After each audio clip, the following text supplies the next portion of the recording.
It was early morning when I noticed the noise, the low rumble of engines, men shouting, and the sharp clatter of metal against rock. At first I thought it was just some new construction project down the street, but when I walked out to the edge of my yard, my jaw dropped.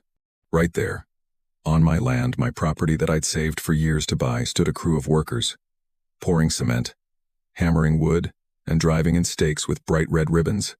They weren't even hiding it. They were building something on my land. I stood frozen for a few seconds, thinking maybe there was some mistake. But then I saw it, a big white sign that said, "Future site of Maple Grove HOA Community Garden, sponsored by the board." The HOA? They didn't ask. They didn't warn me. They didn't even send a letter. They just started building. And the worst part? When I called them out for it, they told me I was mistaken about where my property line ended, that I should trust the association's judgment. So, I did what any reasonable person would do. I smiled, said, "Okay," and quietly began working on something they would never see coming. By the time they realized what I'd done, it was already too late. Because I didn't just fight them. I bought the entire plot beneath their project. And that's where the real chaos began. Pause. But before all that happened, before the lawsuits, the arguments, and the late-night shouting matches across fences, let me tell you how it all began. Because believe it or not, it started with a simple act of kindness. I moved into the neighborhood about 2 years ago. It was quiet, peaceful, and full of families who waved when they passed by. The kind of place where kids played with chalk on driveways, and old men watered their lawns like it was a sacred ritual. I wasn't looking for trouble. Honestly, I just wanted a fresh start. After my divorce, I'd spent nearly all my savings on this little property, a house with a big backyard and an empty plot next to it that I planned to use for a vegetable garden. It wasn't fancy, but it was mine. The HOA president, a woman named Nancy, came by the day after I moved in. She had that kind of smile that doesn't quite reach her eyes, polite, sharp, and judgmental all at once. "Welcome to Maple Grove," she said, handing me a pamphlet full of HOA rules. "We have a wonderful community here. You'll fit right in as long as you respect the guidelines." I smiled back, trying to be friendly. "Of course, I'm just glad to be here." But she didn't leave. Her eyes drifted past me, to the empty plot next to my house. "Is that yours too?" she asked. "Yeah," I said. "I bought both parcels. I'm thinking of planting a garden there." Her face twitched, just for a second. "A garden?" she repeated. "Oh, well, we actually had plans to turn that space into a shared garden for the HOA. But since it's yours, I suppose we'll have to discuss alternatives." I didn't think much of it at the time. I just smiled and said I was open to helping out with community projects. And for a while, things were fine. The neighbors were nice. I helped mow lawns for the older folks. And I even attended a few HOA meetings just to meet people. I didn't want to cause problems. But slowly, things started to change. Nancy began checking in on me more often, asking about my fence color, my trash bins, my yard length. She'd walk right up to my door and leave little yellow notes about violations. Things like "lawn too long, please trim within 48 hours. At first I thought it was just her being thorough. But then I noticed something strange: she never left notes for the other houses, even when their lawns were worse than mine. Then one day, I caught her standing on my empty plot. She was pacing, holding a clipboard, and measuring distances with a long tape. I walked over, confused. "Nancy, what are you doing on my land?" She didn't even flinch. "Oh, don't worry. This is for a proposal we're presenting at the next HOA meeting. We're planning some new community features." "Community features?" I asked. "On my property?" She smiled sweetly.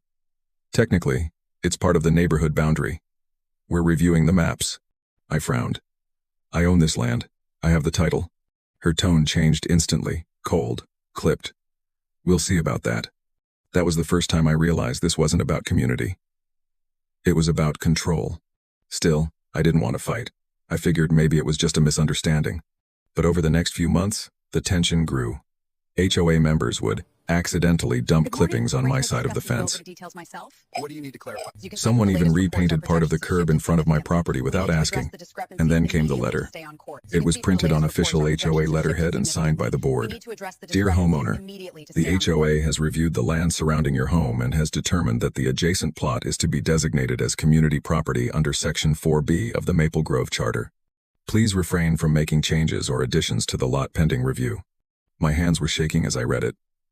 They were actually trying to take my land.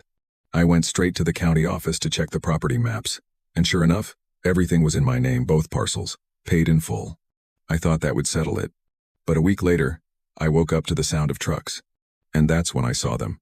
The construction crew, the cement, the banners, the men driving stakes into the soil I'd bought with my own savings. It wasn't a misunderstanding anymore. It was war. I wanted to storm down there and stop them, but something inside me told me to wait, to think.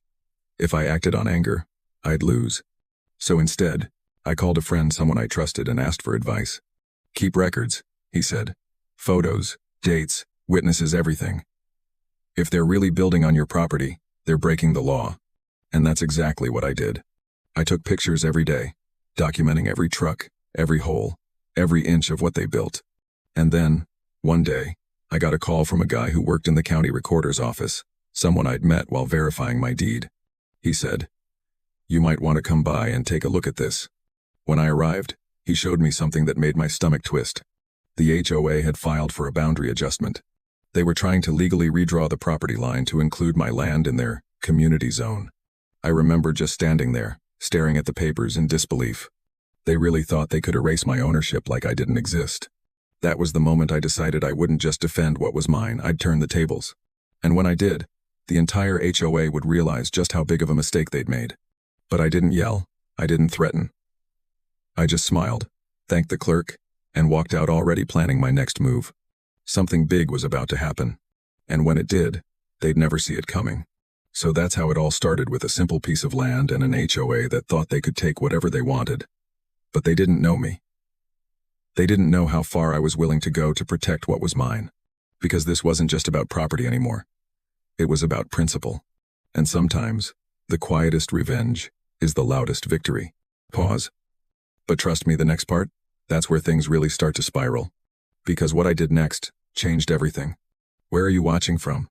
After that day at the county office, I went home with a mix of determination and disbelief swirling in my chest. The HOA had crossed a line, but I knew I had to be smart. This wasn't just about anger. It was about strategy. I couldn't let them see that I was rattled. They thrived on intimidation, subtle threats, and small acts of control.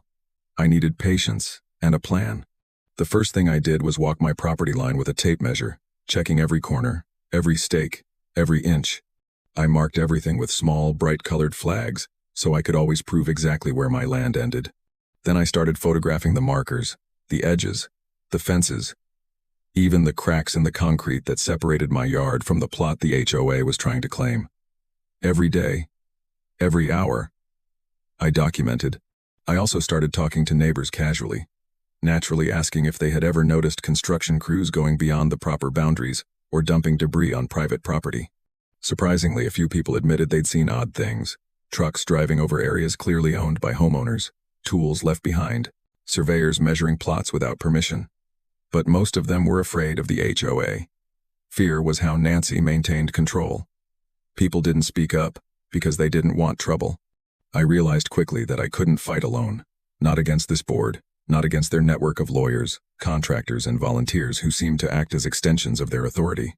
I needed allies.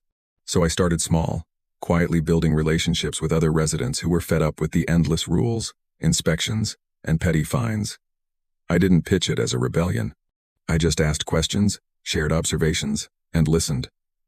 Over time, I noticed nods, knowing smiles, and the occasional, "I thought I was the only one who noticed that." Meanwhile, the HOA's construction continued. They had built a small wooden frame, maybe the start of a shed or a pavilion, right on my land. Every morning, I'd see them hammering away, unaware that I had already begun researching every legal avenue. I called attorneys, checked local zoning laws, and studied HOA bylaws. I was learning more about how these organizations operated than I ever wanted to. But knowledge was power, and this knowledge would give me leverage they hadn't expected. One evening, after the sun had dipped behind the trees, I stood at my back fence and watched the shadows of workers moving across my property. I felt a strange mix of anger and pity. They weren't bad people. They were just doing their job. But they were pawns in a game where the board had no concern for fairness. I reminded myself to be patient. Patience and planning. I also kept tending my little garden, the one I'd started behind my house. Tomatoes, peppers, and a few herbs were growing beautifully. I would water them each morning, whispering encouragement to each plant. It might sound silly, but nurturing life helped me stay grounded amid all the tension. It reminded me that the world was bigger than this petty feud, that there were still simple joys worth protecting. Then came the day the extreme event happened, the moment that made everything escalate. It was late afternoon, and I had just returned from a short walk when I noticed a truck parked halfway onto my property. Not a small vehicle, but a large construction truck, the kind that hauls cement, gravel, and lumber. The engine was idling, and from the cab, I could see two workers laughing, oblivious to the fact that they were sitting on someone else's land. I ran over to the fence, yelling for them to stop. "You're on private property. Get off now." The driver looked at me with surprise, and the other worker shrugged. "We were told this is the site for the new HOA pavilion," the driver said. I took a deep breath. "I own this land. You're trespassing. Move the truck immediately." They hesitated, then finally drove it off the grass, but not before leaving deep tire tracks that tore up my newly planted garden beds. I sank to my knees, staring at the ruined soil, my hands shaking. Anger surged, but it was mixed with a sense of helplessness. At that moment, Nancy appeared, striding across the yard in her signature white blouse and tight skirt, clipboard in hand. "I see you're noticing progress," she said, her voice dripping with faux cheerfulness. "You know, it would be much easier if you just trusted the HOA's judgment." I looked at her, a cold smile spreading across my face. "I trust nothing you do on my property. Everything here is mine, legally and morally." Her eyes narrowed. "We'll see about that." She didn't leave. Instead, she stood there, staring at me, as if daring me to take the next step. But I didn't respond. I simply walked back inside, closing the door behind me. That night, I stayed up late, thinking about my next move. I couldn't fight them by yelling or threatening. I needed leverage, something unassailable. That's when it hit me. If they wanted my land, I'd show them who really owned it. I didn't just want to defend my property. I wanted control. Absolute, undeniable control. And that's when the idea came to me. What if I didn't just fight for the land I had? What if I could expand my claim, making the plot completely untouchable? What if I could turn their aggression into my advantage? I knew it wouldn't be easy. The HOA had money, lawyers, and a network of supporters. But they had underestimated me. They had underestimated patience, planning, and the quiet, calculated resolve of someone who refused to give up what was theirs. I started calling local real estate offices, discreetly checking who owned the surrounding plots. One by one, I learned that the parcel they had begun building on, the one directly in the center of my planned garden, was still technically for sale. Not for long, but for now, it was available. And that's when the plan formed in my mind. I would buy the plot, every last inch of it. If they wanted my land, they would have to buy it from me, and by the time they realized what had happened, it would be too late. I didn't sleep that night. I drafted emails, made phone calls, and prepared the necessary documents. By dawn, I was ready. The HOA would think they were pushing me around, but soon, they would find that the game had changed. The next day, I received a small, unexpected visitor, a young boy from the neighborhood, no more than 8, standing at my gate with a bag of freshly picked tomatoes from my garden. "Hi," he said shyly. "I just wanted to say thanks for letting me help water your plants. They're really growing." I smiled at him, feeling a wave of warmth. Even in the midst of chaos, there was kindness, there was life. There were small acts that reminded me why I fought not just for land, but for dignity and fairness. I handed him a few tomatoes and said, "Keep helping the garden. You're doing great." He ran off, and I realized something important. Life wasn't just about winning or losing. It was about protecting what mattered, yes, but also nurturing what was good in the world. That garden, those small moments of human connection, that was worth fighting for too. And just as I was savoring that thought, my phone rang. The screen showed an unfamiliar number. I answered, and a voice said simply, "Congratulations, you're now the highest bidder on the plot. The sale is complete." My heart raced. I had done it. But the voice didn't say who had been selling it, or how the HOA would react. And that's when I realized the storm wasn't over. It was only beginning. The moment I hung up the phone, a strange calm settled over me. I had done what no one expected. I had turned the tables. The HOA thought they could bulldoze my property, dictate how I used my land, and intimidate me into submission. But now, the plot they had begun building on was officially mine. Every corner, every inch, every foundation, post, now legally belonged to me. I stepped outside and looked at the half-finished construction. The wooden frame stood awkwardly on the ground, crooked in some places, concrete bags scattered around, tools lying abandoned. I could almost see the workers' confusion and frustration when they discovered the land they thought was theirs was no longer accessible to them. A slow, triumphant smile spread across my face. But there was no time for gloating. This was only the beginning. Over the next few days, I made small but strategic changes. I placed temporary fences around the newly acquired plot and installed a sturdy lock on the gate. It wasn't just for protection. It was a clear statement. Whoever entered without permission would now be trespassing, a simple legal fact that even the HOA couldn't ignore. I also posted private property signs, each carefully worded and clearly visible from the street. Every move I made was calculated, visible, and above board. The HOA board, as expected, noticed immediately. Nancy, in particular, looked like a caged animal the first time she drove by and saw the new fencing. I could see the way her eyes narrowed at me through her tinted windows. I smiled, waved politely, and went about my day. She had no idea what was coming. But then came a less extreme, more subtle complication, the neighbors' curiosity.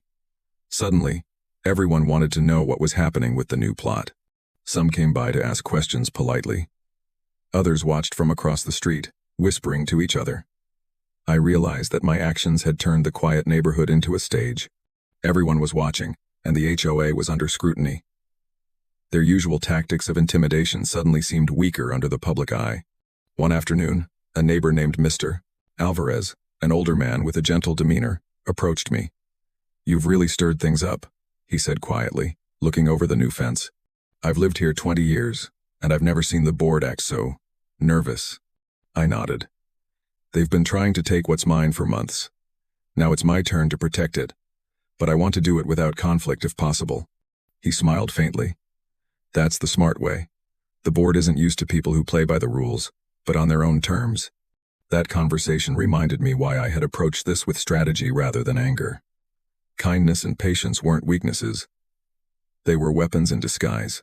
By staying calm and measured, I kept the moral high ground while quietly taking control. The next day, a worker from the HOA came to the gate, clipboard in hand. He looked perplexed.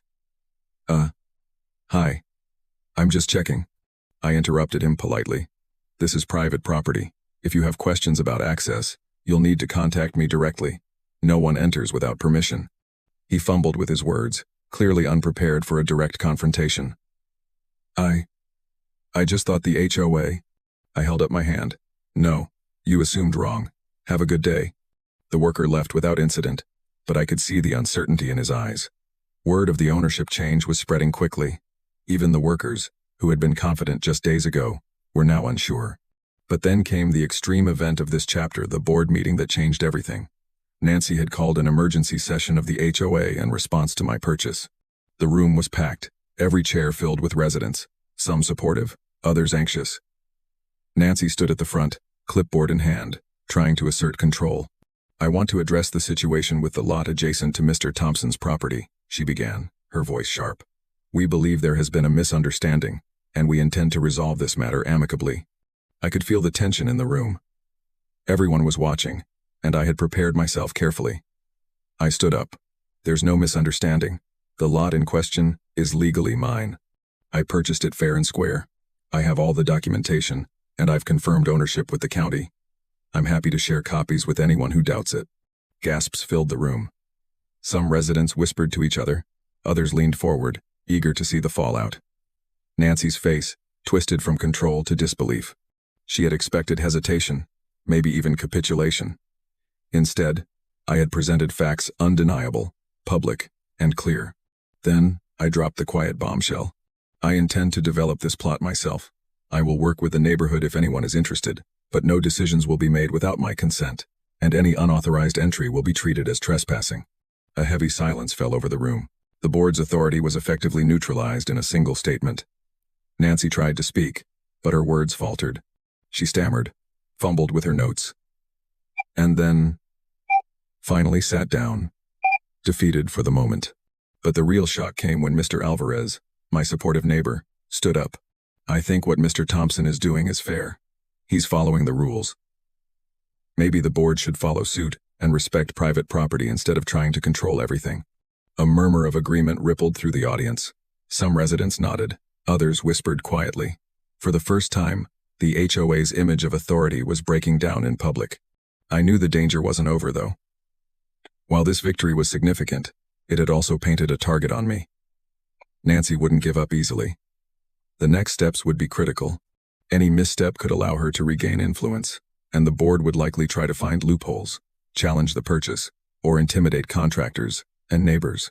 That evening, as I returned home, I walked past the fenced plot, now quiet and still. The wooden frame still stood crooked in the center, abandoned for now. I smiled at it, almost like a child admiring a playground they had claimed. It was mine, and that fact was undeniable. I tended my garden again, hands in the soil, grounding myself in small, meaningful acts. Even amid chaos, life persisted. Tomatoes continued to ripen, herbs thrived, and the sun shone on the flowers I had planted in front of my home. This was what victory felt like in its first stage, calm, deliberate, and filled with promise. But just as I was beginning to relax, the phone rang again. Another unfamiliar number. I answered cautiously. A voice, clipped and neutral, said, "You've successfully acquired the plot, but we should talk. The board is not pleased. Expect further actions." I held the receiver, heart racing, realizing the storm wasn't just over. In fact, the real confrontation, the one that would test patience, cunning, and nerve, was only just beginning. I looked at the fenced plot, the half-built structure, and the quiet neighborhood around me. The calm before the next storm stretched out, deceptive and heavy. And I knew, deep in my gut, that what came next would push every limit, not just mine, but the HOA's as well. The phone call left me feeling a strange mix of adrenaline and dread. The calm I had felt after buying the plot and reinforcing the fences vanished. Nancy and the board weren't going to accept defeat quietly. They were already plotting their next move, that much was clear from the tone and the voice on the line. They had underestimated me once, but they would not make the same mistake twice. The next morning, I decided to walk the perimeter of my property again. Every stake, every corner, every inch had to be documented. In case the HOA tried to dispute anything, I photographed the fences, the locked gate, and the abandoned wooden frame in the middle of the plot. I took notes on tire marks, footprints, and even the angles of the sun when shadows fell on certain areas. Every detail mattered. Every piece of evidence would count if this escalated further. I started noticing subtle signs that the board was already trying to retaliate. Mail began arriving in small piles, friendly letters from residents encouraging me to cooperate, anonymous warnings written on HOA letterhead, and oddly, even a couple of threatening messages scrawled in ink with no return address. They were pushing, testing boundaries, trying to make me hesitate. But I didn't. I had learned patience, and I had learned strategy. Neither fear nor anger would dictate my actions. In the middle of the week, a worker from the HOA showed up, but this time it wasn't to build, it was to intimidate. He stood at the edge of the new plot, arms crossed, glaring at me as I tended my garden. I went over calmly and said, "You're on private property. If you don't leave, I'll have to call the authorities." He laughed, a hollow, forced laugh. "We're just checking. The board sent me." "I don't care what the board says," I replied firmly. "This land is mine. You have no right to be here." He hesitated, then finally backed away. It was a small victory, but a psychological one. Every day I maintained the boundaries. I reminded both the HOA and myself that rules mattered, and in this battle, rules were my armor. But just as the tension began to settle, a less extreme, yet strange event occurred. A small group of neighborhood children started sneaking onto the plot to play near the abandoned wooden frame. They weren't aware of the ownership issues. To them, it was an unfinished playground. I caught them one afternoon and explained the situation. "This is private property," I said gently. "I'm happy for you to play in your yards or the community park, but you can't be here." To my surprise, they didn't complain. Instead, they nodded, understanding the seriousness in my voice. Later, they even helped me water the garden when I asked politely. It was a reminder that not all humans were driven by greed or fear. Some could still act with respect and understanding. That small, quiet moment of cooperation made me feel a little less tense, a little more grounded. As the week wore on, I realized something significant. The board was beginning to lose their public influence. Residents who had once nodded obediently at Nancy's announcements now questioned her actions. I received quiet messages from a few neighbors thanking me for standing up. Some even expressed admiration for the way I handled the situation, calm, factual, and uncompromising. Their support wouldn't make the HOA back down, but it made their intimidation tactics less effective. However, just when it seemed that the tension might stabilize, the extreme event of this chapter arrived. One early morning, I woke to the sound of heavy machinery. My heart skipped a beat as I ran outside in my slippers. There, parked across my newly purchased plot, was a massive backhoe. It wasn't just a construction vehicle, it was a symbol of escalation. They had come to dig, to destroy, to assert dominance, in the most aggressive way possible. I ran to the edge of my property line, shouting at the driver. "Stop, you're on private property, you have no permission to dig." The driver hesitated, glanced around nervously, and then muttered something about orders from the board. But he began lowering the bucket anyway. My stomach churned. Every minute that machine worked, it could destroy months of careful planting, the integrity of the land, and even the fencing I had put up. I called the authorities immediately, explaining the situation. Within 20 minutes, a police officer arrived. The driver froze when he saw the uniformed officer walking onto my property. I could see the tension in his shoulders as the officer asked for identification and proof of ownership. I handed over my deed and the documentation I had meticulously gathered over the past weeks. By the time the officer spoke, it was clear that the HOA had overstepped. "This is private property," he said firmly. "No work can be done here without the owner's consent. If you proceed, it will be considered trespassing." The backhoe operator backed down, muttering under his breath, while the police officer stayed until the vehicle left. I stood there, breathing heavily, trying to calm the rapid beat of my heart. The adrenaline of confrontation always hit hard, but this time, it was paired with a sense of righteous satisfaction. After the extreme event, I realized I had a new problem. The board would not stop at legal intimidation. They would try everything: letters, rumors, complaints to the county, even attempts to turn other neighbors against me. I had to be proactive. I began reinforcing the fences further, adding surveillance cameras at strategic angles and motion sensors near the gate. I also contacted my attorney to draft letters that explicitly stated the legal boundaries and consequences of trespassing. Everything I did was aimed at preventing escalation, while remaining legally airtight. At the same time, I continued cultivating kindness in the neighborhood. I invited Mr. Alvarez and a few supportive neighbors over for a casual barbecue, sharing stories and laughter. It was a reminder that life was not just about conflict, it was about connection. Children played in the garden, neighbors talked freely, and for a few precious hours, the tension of the HOA feud was suspended. These moments were grounding. They reminded me that even amidst battles, empathy and community mattered, but the calm was fragile. That evening, as I was closing the gate and inspecting the property, I noticed something chilling. A small red flag planted near the center of the plot.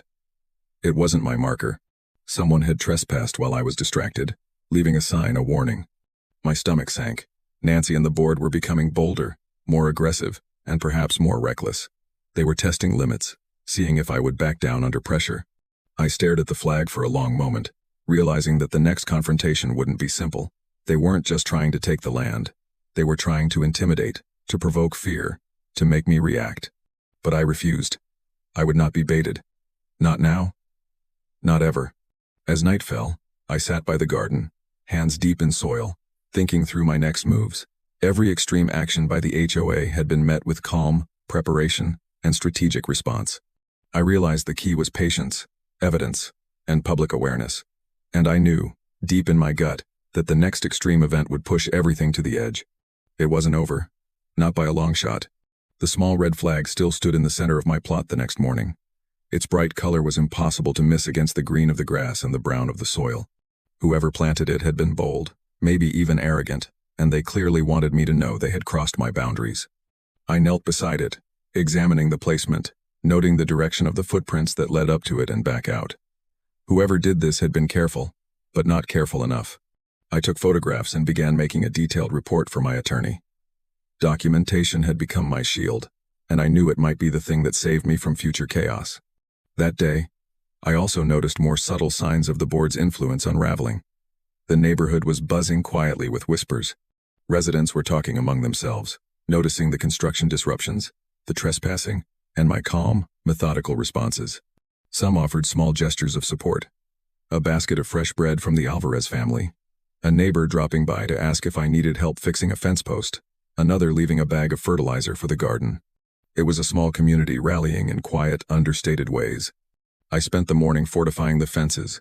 I added a chain across the main gate and made sure the locks were double secured. Every inch of the boundary had to be unmistakable. I even added a few more private property signs, this time in bold letters and reflective paint, so anyone passing by would have no excuse to claim ignorance.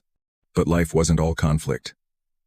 There were moments that reminded me of why I had invested in this land in the first place. I found a small patch where tomatoes were ripening nicely despite the recent chaos, and I harvested a few, handing them to the neighborhood kids who had begun helping with the garden. Their excitement reminded me of the simple joys of nurturing life, the satisfaction of seeing effort grow into something tangible, and the way small acts of kindness could ripple quietly through a community.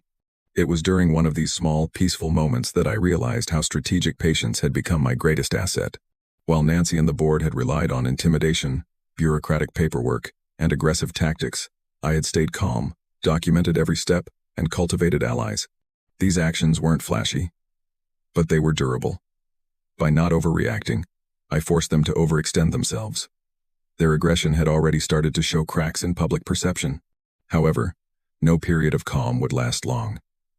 That afternoon, I noticed a strange vehicle parked near the edge of the property across the street, a small white van with tinted windows. Two men inside watched the house, scribbling notes. My stomach sank. This was more than casual observation. It was surveillance. The HOA had escalated again, moving beyond construction crews to reconnaissance. I didn't panic. I watched, took photos, and kept my movements visible but calm.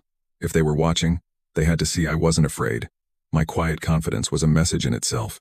Still, this was a reminder that the board wasn't just persistent.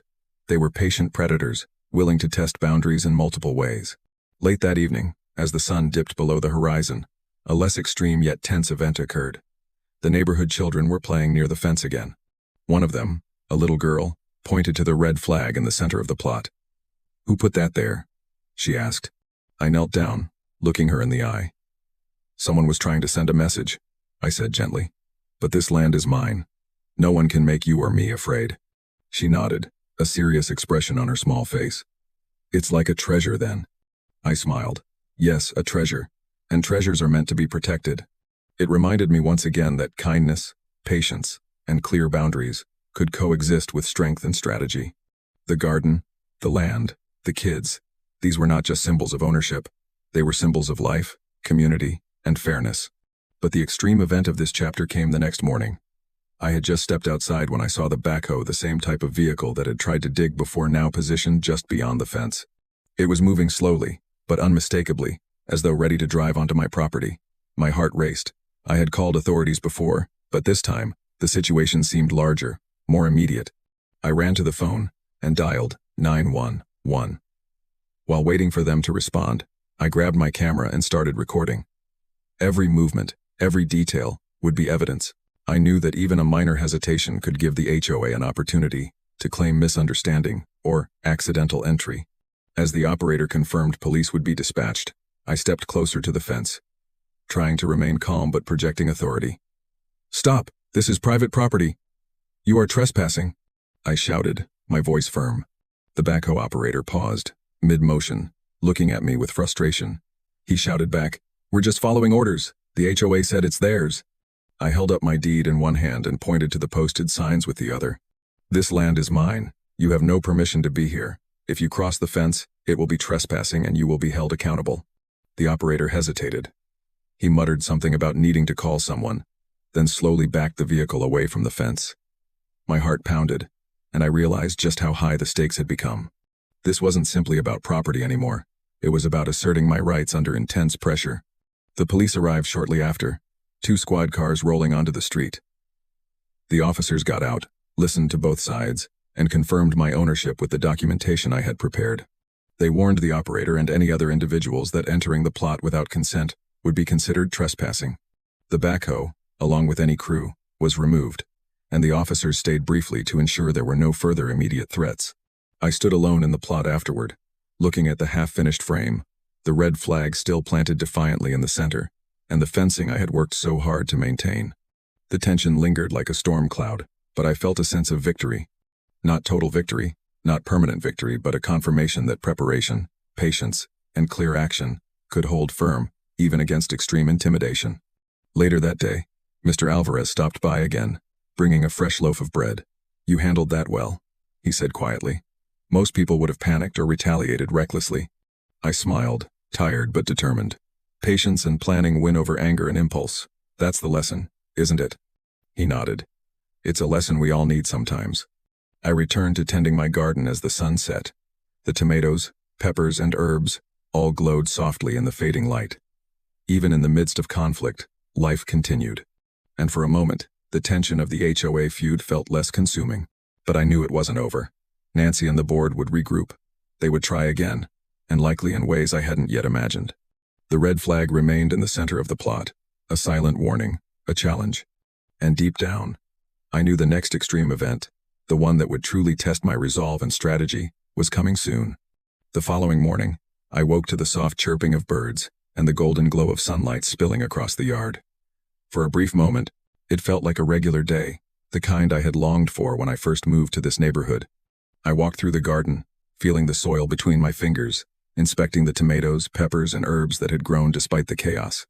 There was a simple peace in tending to life, a grounding reminder that not everything revolved around conflict. But that peace was fleeting. By mid-morning, the neighborhood began stirring with whispers and glances. Word had spread rapidly about the previous day's standoff with the backhoe. Some residents waved politely, offering quiet encouragement, while others avoided my gaze entirely. The atmosphere was tense but tinged with admiration from those who recognized that I had stood firm. Patience, documentation, and calm authority had won a temporary but powerful victory. Still, I couldn't afford complacency. The HOA was not known for accepting loss gracefully. And Nancy, in particular, thrived on control and intimidation. I spent the morning reinforcing the fences again, checking locks, and ensuring the private property signs were firmly in place. I even added a few more reflective signs near the back corners of the plot, visible from angles that had previously been blind spots. Every detail mattered. Every precaution counted. Later that afternoon, a less extreme but unnerving event occurred.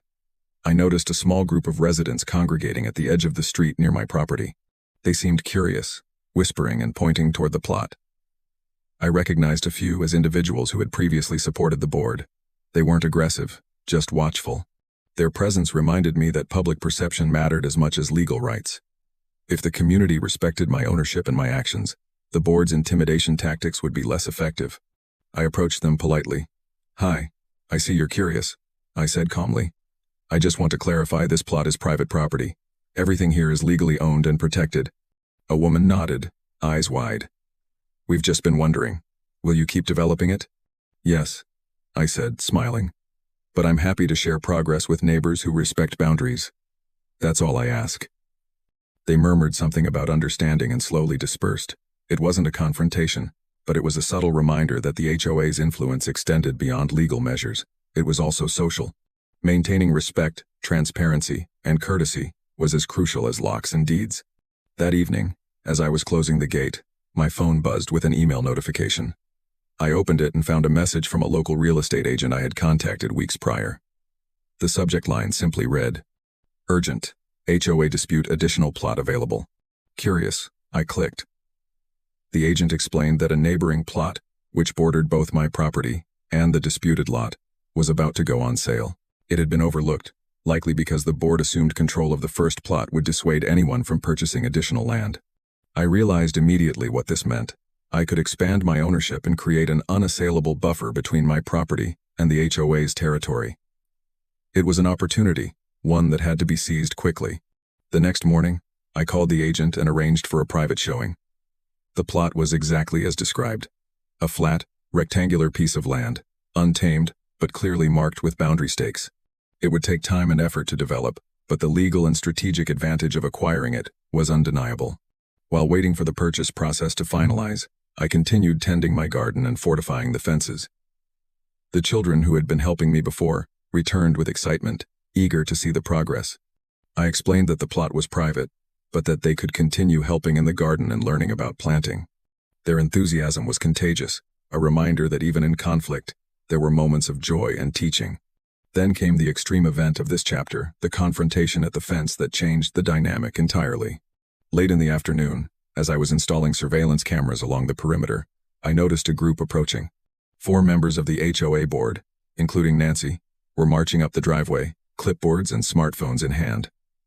Their expressions were tight, serious, almost hostile. I stepped outside calmly, hands visible, ready for any confrontation. Nancy's voice cut through the quiet. "We need to discuss the construction and your claims on this property," she said, attempting authority. I smiled politely. "There's nothing to discuss. This land is mine. I purchased it legally, documented it with the county, and have reinforced the boundaries. You are trespassing." A murmur ran through the other board members, and Nancy's face tightened. "We are the HOA," she said sharply. "We have rights and responsibilities to the community. You can't what?" I interrupted firmly. "You can't violate private property laws. You can't cross these boundaries.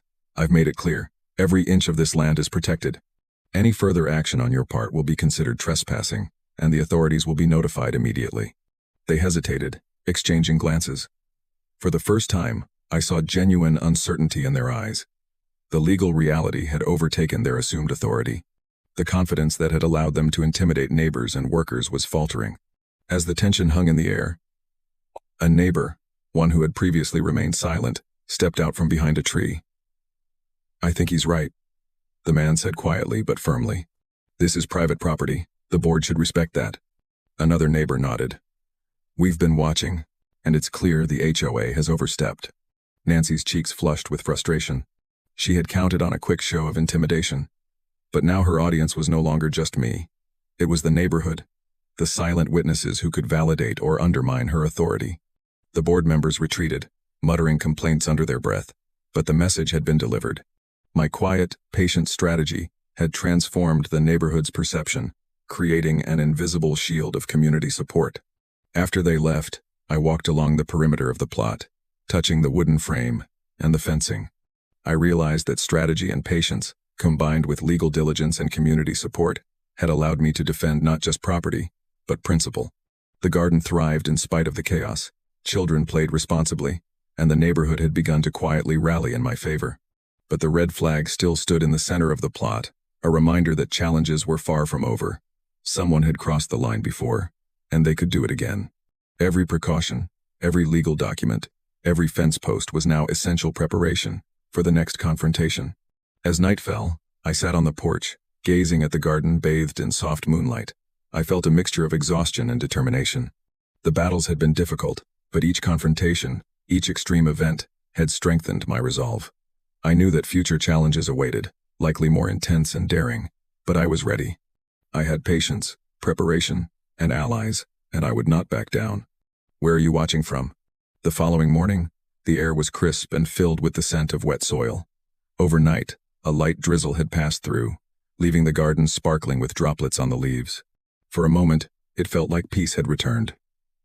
I walked through the plot, checking the fences, the surveillance cameras, and the locked gate.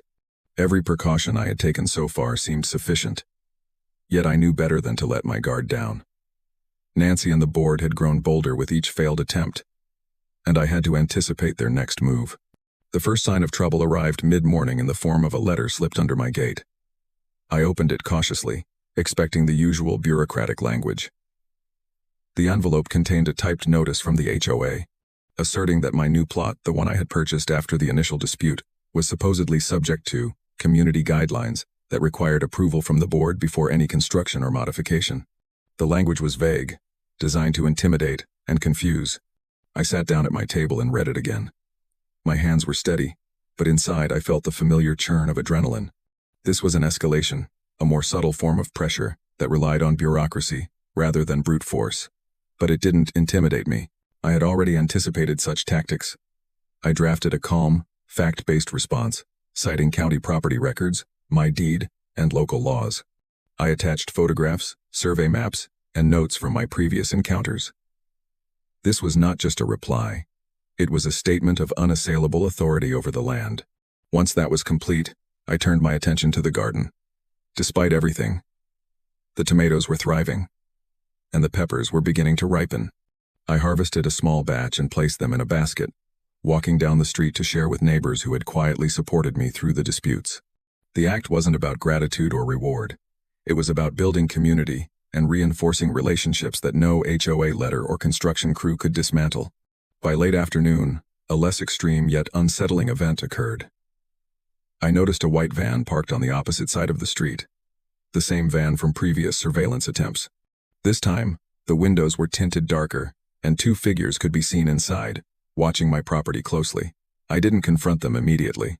Instead, I photographed the vehicle from a distance, documenting license plates and movement patterns. Any interaction had to be calculated. Panic would only give them leverage. While observing the van, I also saw the children from the neighborhood approaching the gate, carrying watering cans and buckets. They had grown accustomed to helping maintain the garden under my supervision. I knelt to greet them, reminding them gently, "This is private property. You may only play in the areas I show you. Understand?" They nodded earnestly. "We'll help, Mr. Thompson," one of them said. "We just want the garden to grow." Moments like these reminded me why this fight mattered. It wasn't just about ownership or ego, it was about nurturing life, teaching responsibility, and creating a space where patience and care could flourish, even amidst conflict. The children represented innocence and clarity of purpose, qualities absent in the board's relentless pursuit of control. That evening, I received another email, this time from my attorney. The HOA had formally filed a complaint with the county, attempting to challenge my ownership of the original disputed plot. The document was thick, filled with legal jargon and thinly veiled threats. My attorney reassured me that everything was in order.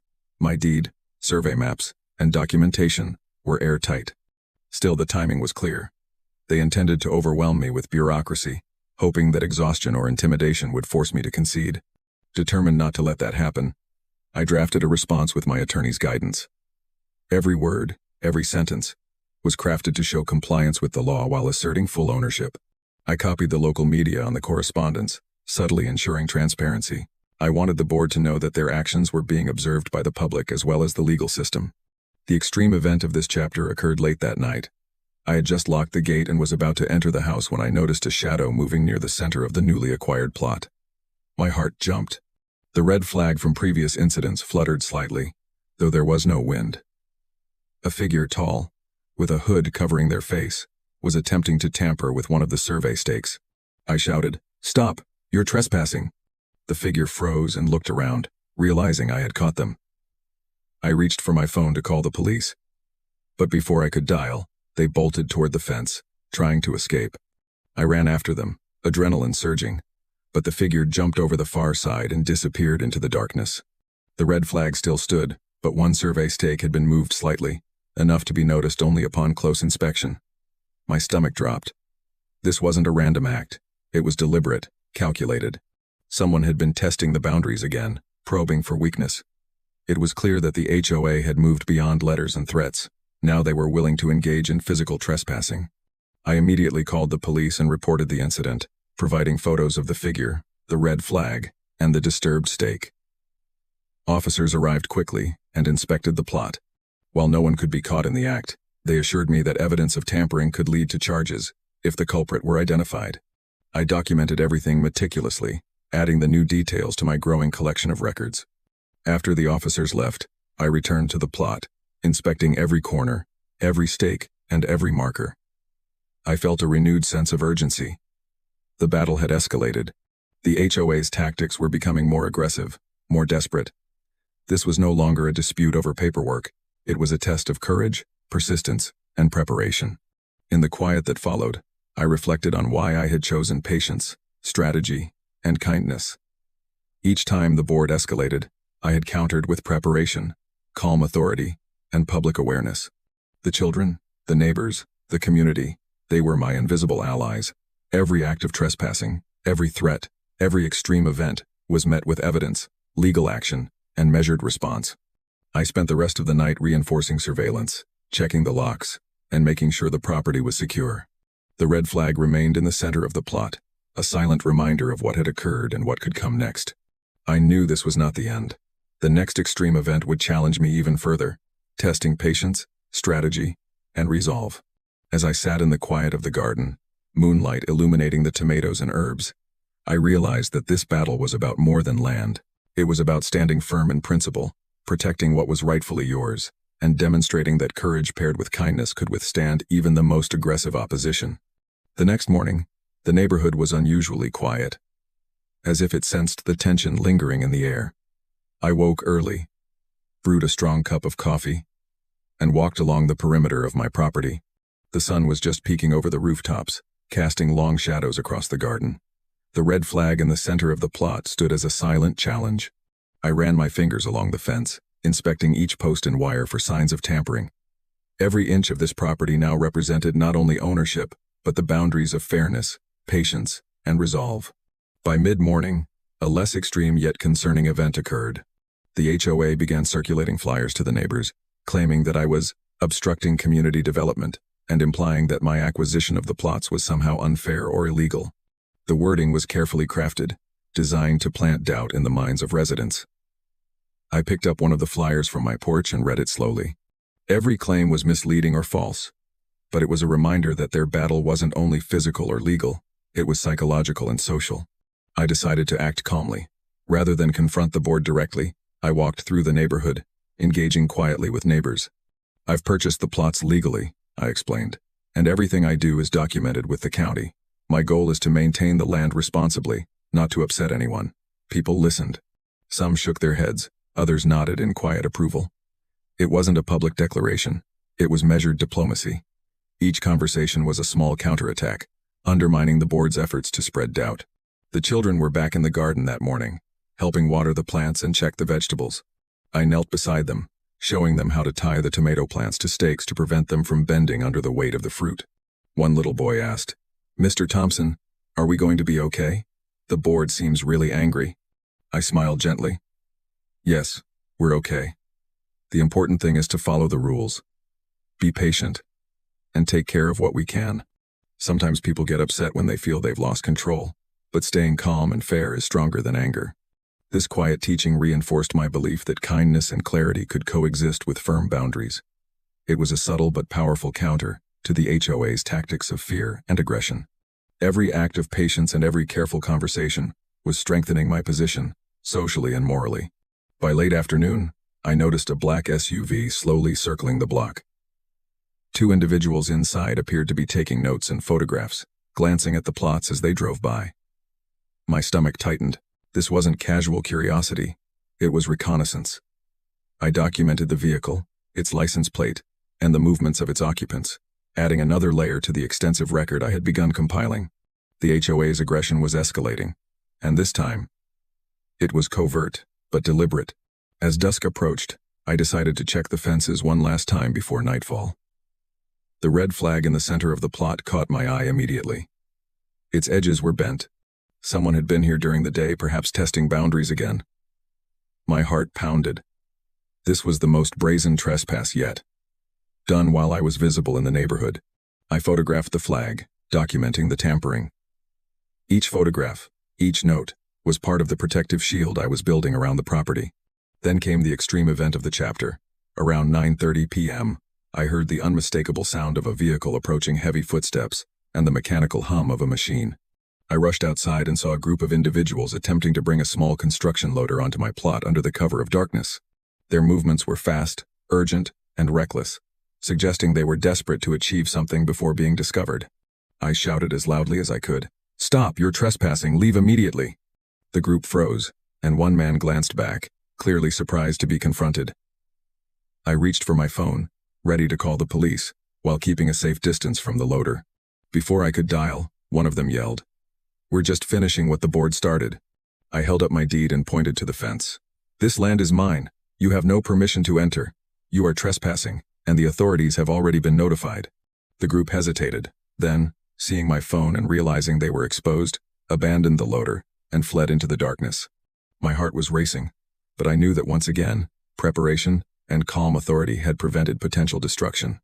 I immediately called 911 and reported the attempted intrusion, providing photos and video from the security cameras. Officers arrived within minutes, ensuring no further trespassing occurred. As I stood on the plot after the officers left, I felt a mixture of exhaustion and determination. The HOA's tactics had escalated to dangerous levels. They had moved from bureaucratic threats and intimidation to covert surveillance, and now direct attempts at unauthorized construction. Each extreme event demanded careful response, legal action, and meticulous documentation. Despite the escalating conflict, I reminded myself of why this battle mattered. It wasn't about revenge, ego, or personal gain.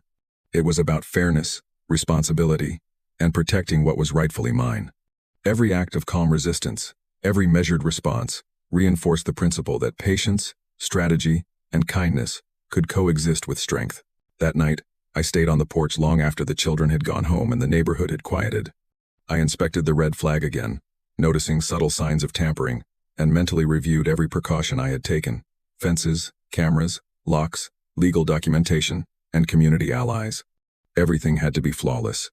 I also reflected on the lessons I had learned so far. Conflict, when handled with patience and clarity, could be transformed into strength. Acts of kindness, teaching, and transparency were powerful tools that could counter fear, aggression, and deceit.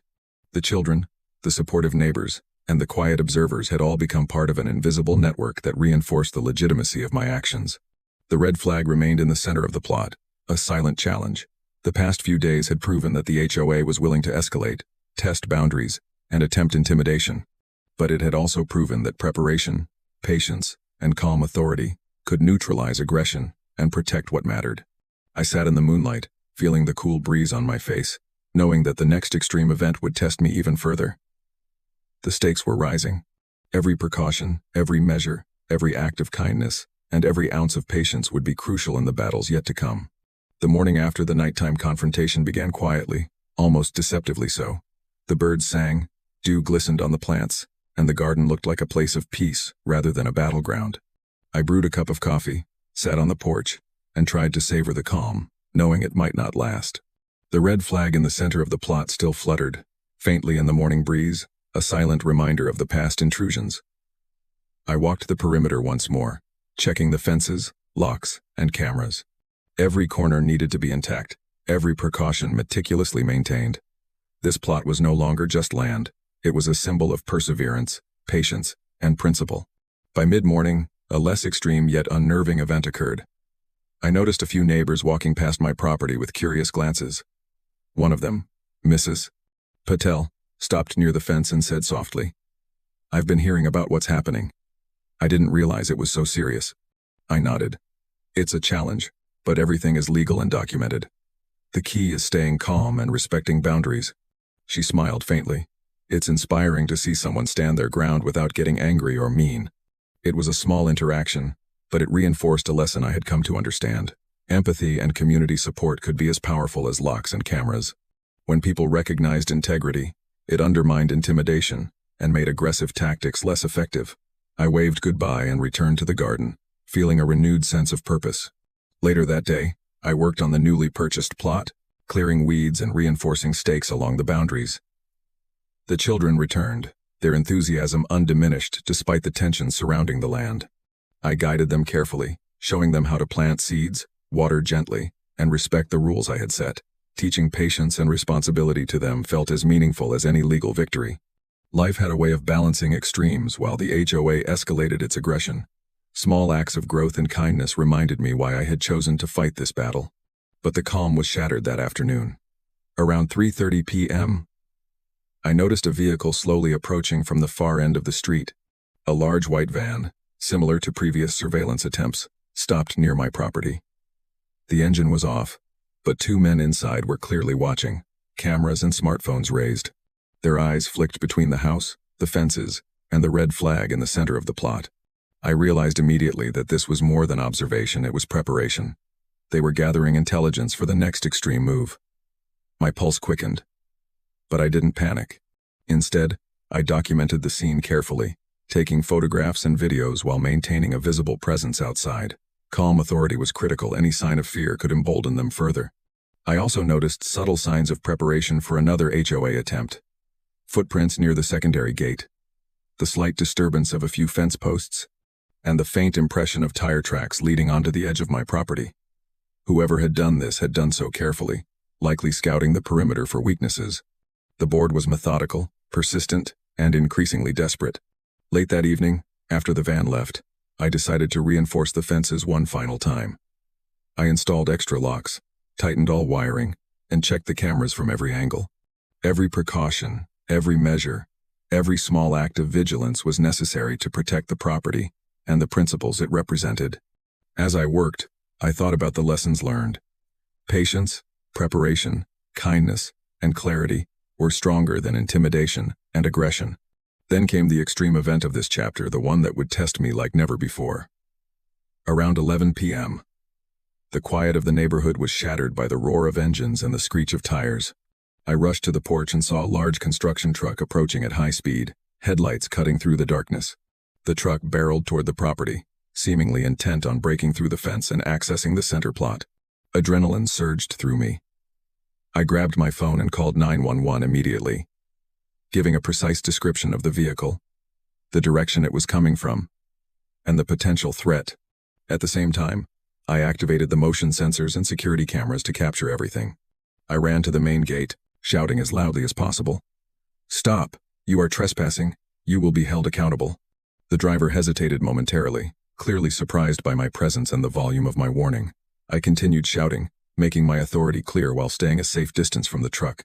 The red flag in the center of the plot caught the truck's headlights, and I realized they were targeting the area directly. Seconds felt like hours. The truck driver revved the engine again, but the sudden appearance of my neighbors, alerted by my earlier conversations and the flashing lights of my security cameras, caused them to pause. From across the street, several residents shouted, waved their arms, and called the authorities.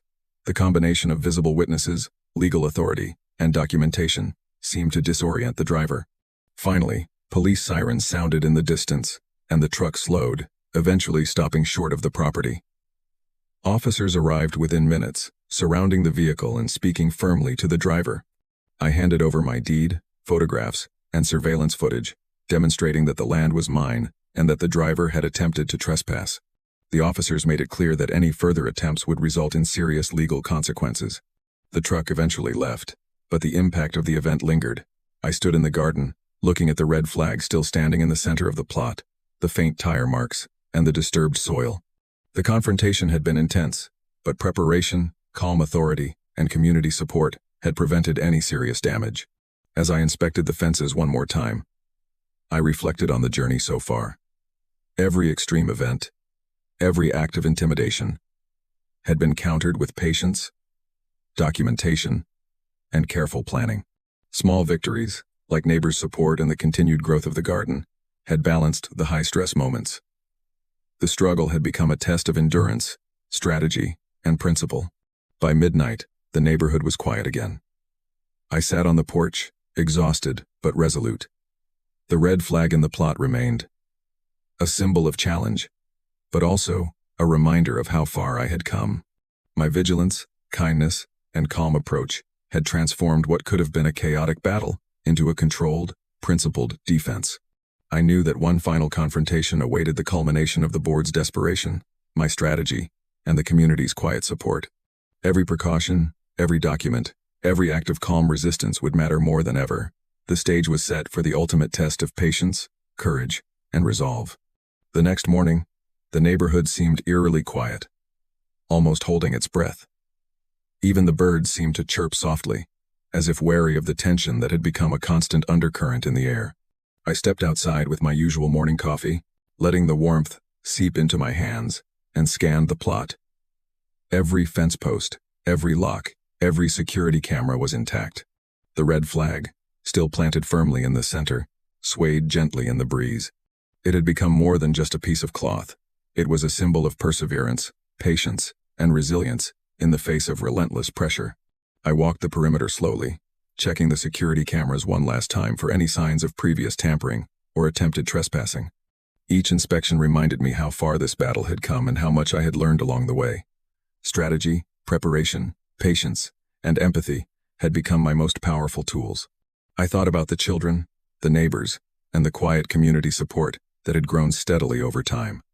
These intangible allies had become as crucial as the locks, fences, and legal documentation that defended my property. By mid-morning, a less extreme yet meaningful event occurred. Mrs. Alvarez, one of the neighbors who had quietly supported me from the beginning, approached the gate with a basket of freshly baked bread. "I thought you might like this," she said, placing it gently on the porch railing. "We've all been watching, and we think you've handled everything remarkably." I smiled, touched by her gesture. "Thank you. It's been a challenge, but your support has made it easier to stay calm and focused." Her eyes softened. "You've shown that kindness and patience matter, even when people are aggressive or unfair. It's inspiring." Her words reminded me that battles are not only about defending what is yours but also about teaching and modeling values for others. The neighborhood had witnessed every escalation, every moment of calm resolve, and every act of measured kindness. These small interactions created a ripple effect, subtly shifting public opinion in my favor and undercutting the board's intimidation tactics. That afternoon, I continued tending the garden on the newly acquired plot. The children joined again, carefully watering plants and tying tomato vines to stakes. Their enthusiasm was infectious, a reminder that life could flourish even amid conflict. I watched as they laughed while running through the rows of plants, their joy and innocence a stark contrast to the tension that had gripped the neighborhood over the past weeks. It was a grounding moment, a reminder that the land I was defending had a purpose beyond ownership. It was a place for growth, learning, and community. However, the peace was not meant to last. Around 5 p.m., a black SUV pulled up to the end of the street. Two figures emerged, carrying clipboards and phones, glancing toward my property with obvious intent. This wasn't casual observation. It was deliberate reconnaissance, likely coordinated by the HOA. My pulse quickened, but I remained calm. I documented the scene from the porch, capturing their presence on video, while making sure they could see me. Visibility and calm authority were as important as any legal action. As night approached, the atmosphere became charged with anticipation. I double-checked the locks, reviewed the camera footage, and prepared to spend the night monitoring the property. The red flag in the center of the plot seemed to shimmer in the fading light, an emblem of both challenge and resilience. The extreme event of this final chapter was imminent. I could feel it in the tense quiet of the street and the deliberate movements of the individuals across the way. Around 10:30 p.m., the stillness was shattered by the roar of engines and the screech of tires.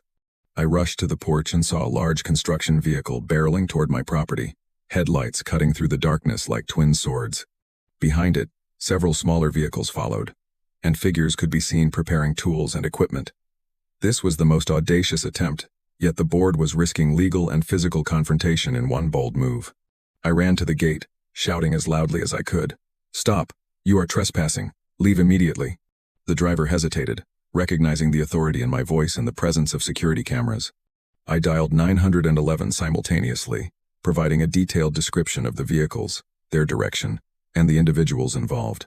From across the street, neighbors began emerging, using flashlights and their voices to draw attention to the trespassers. The combination of public witnesses, visible authority, and immediate law enforcement was a strategy that had proven effective in previous confrontations. The construction vehicle slowed, but the figures were determined. One man shouted, "We're finishing what the HOA started." I held up my deed and pointed to the fences and private property signs. "This land is mine. Any further entry will be trespassing, and the authorities have been notified. Leave now." Tension crackled in the air like static. The truck revved its engine, ready to push forward, but the sight of neighbors standing firm and the flashing red and blue lights of approaching police created a moment of hesitation. The extreme escalation I had anticipated, the potential destruction of my property, was finally happening, but I was prepared.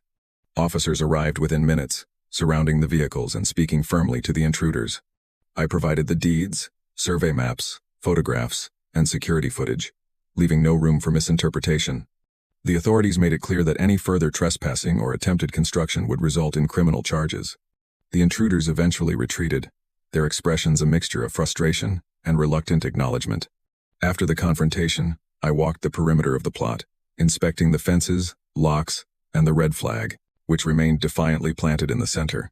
The soil bore the marks of attempted intrusion, but no permanent damage had been done. My meticulous preparation, calm authority, and community support had neutralized the most extreme act the HOA could muster. As I sat on the porch late into the night, exhausted but resolute, I reflected on the journey that had brought me here.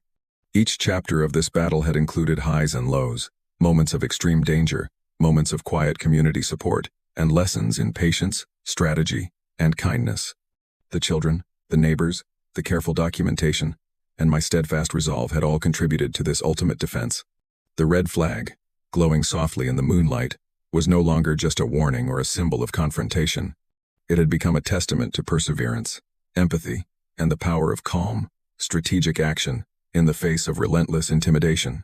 I realized that this struggle was not only about land ownership but about integrity, resilience, and the quiet strength that comes from standing firm without malice.